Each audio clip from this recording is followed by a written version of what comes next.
Okay, here we have my Watt 4 Pro that I had the weight issues with. Standard engine.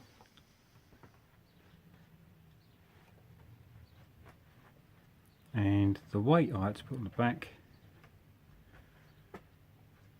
to get it level is 4 of these. 2 on this side and 2 on this side. I did have 3 on each side, but to get a better nose down attitude I took these 2 off, and that's with the centre of gravity measured, that'll focus in, at 82mm. As you can see, so that's shaking.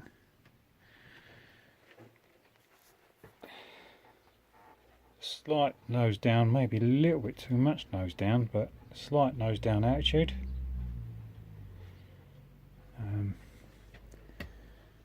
Look at the spirit level along the leading edge of the wing.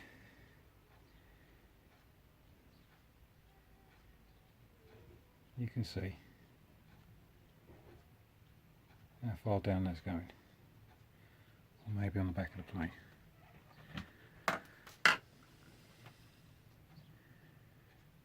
Keep the level there. You can see there. I don't know what it is in degrees. Took it for a fly yesterday. Couple of bad things I want to point out. Is first off, the undercarriage, where they've cut the sections out and then folded it, all it's done really is put weak points in. I don't know if you can see here, whereas on a standard undercarriage, which from a Watt 4, see the camera, got the undercarriage, you have a nice curve, and you have one fold line that then goes into a curve, whereas on these undercarriages you have a fold line there and you have a fold line there, because it's at a weak point.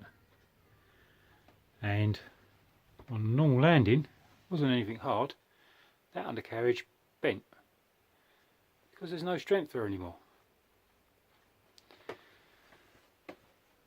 And you can probably see on this side as well. There's a fold there, and then there's a fold there, and there's just a slight fold there as well, so it's not a proper curve. So again, you've got a weak point there. I'm probably going to take this undercarriage off after that, and I'm going to change that. The other thing I was a bit not upset but disappointed with is the quality of the covering. I mean, it does say in the book, which I think is a little bit embarrassing, to go over your covering with a hot air gun. Because look at that. It's not nice, is it? I mean, I've bought other kits, Black Horse, they've never had, the covering's so tight. This, and I've already blown it with a hot air gun once already. And the other thing is the covering isn't fuel proof. If you look down the side here,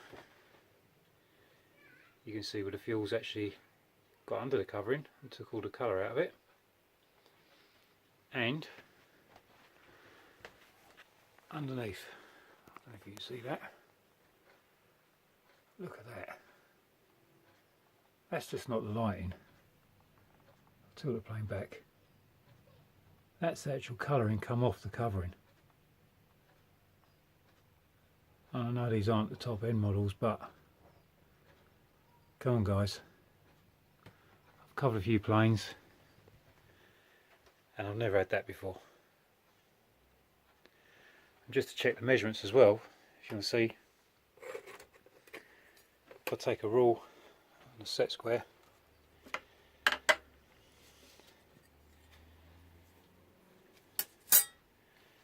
I said, it states in the book 82mm.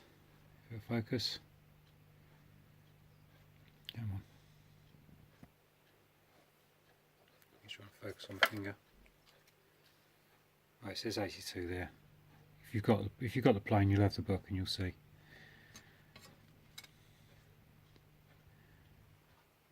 (82mm) there. And if you take your set square with that mark,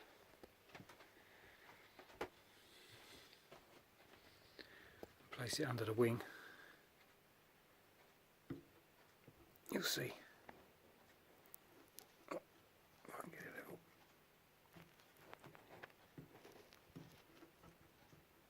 That's exactly where the pin is. 82mm.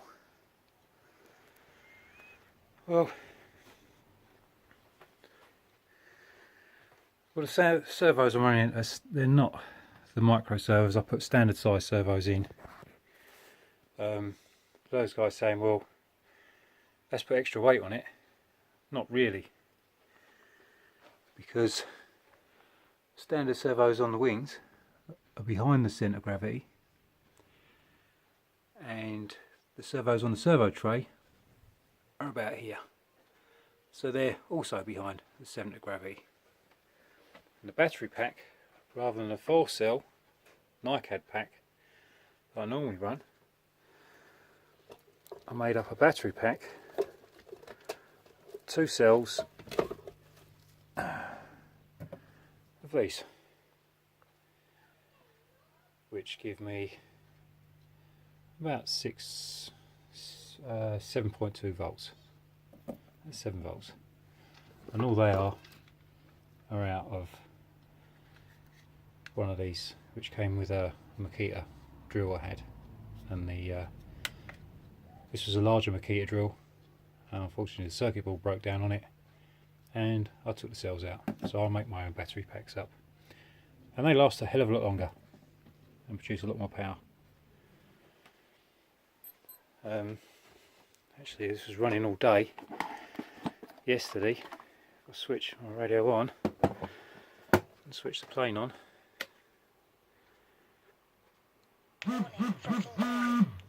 You'll see where I was. What 4 Pro? That's on that.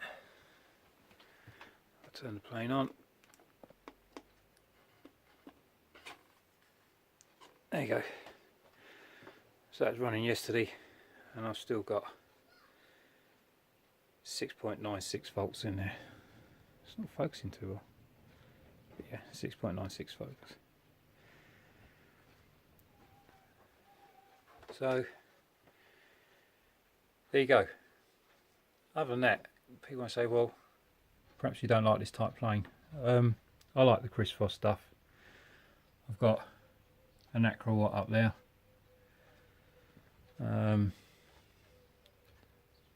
At Chris Foss Trainer, which I cut my teeth on, and I've got a standard Watt 4 down there, which I regularly fly, and they're great planes.